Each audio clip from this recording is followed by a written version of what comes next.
Thank you for joining us. Cheryl Mercedes, my co-anchor, has the day off. We're going to start with the story that was sex, lies, and small-town crime. And today, a former police chief learned just what price he'd pay for his part in all of it.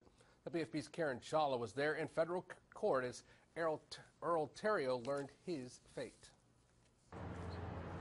The former Sorrento top cop walked into federal court this morning with his attorney at his side.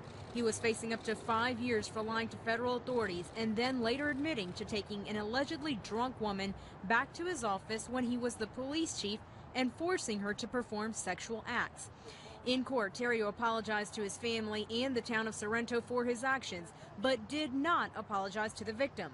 In open court, he said, quote, "It's a matter that cost me my law enforcement career and brought embarrassment to my family and town of Sorrento." Assistant U.S. Attorney Alan Stevens responded saying, quote, "It's more than an embarrassing situation. It's unfortunate. It all took place under the color of law." The government requested at least a short prison sentence.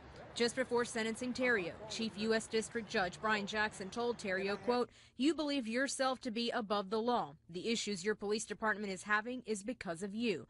But Jackson added Theriault's age, 66 years old, health problems, and the fact that Theriault was remorseful all played a role in his sentence. With that, Judge Jackson sentenced Theriault to 24 months of probation and $2,500 in fines with no time behind bars.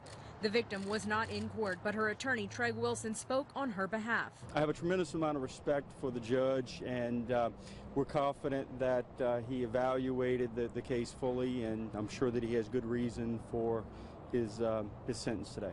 Is there any part of you that wanted jail time for Mr. Theriault? I don't really have a comment on that now that it's my client. In court, Theriault said this was a burden he would have to carry the rest of his life. Outside, he refused to talk to the media, but his attorney, Roger Jordan, spoke on his behalf. This was one singular incident in his long law enforcement career and public service that he had, and hopefully he won't be defined by this. At federal court, Karen Chawla, WAFB 9 News. Karen says Theriault's civil lawsuit is still pending.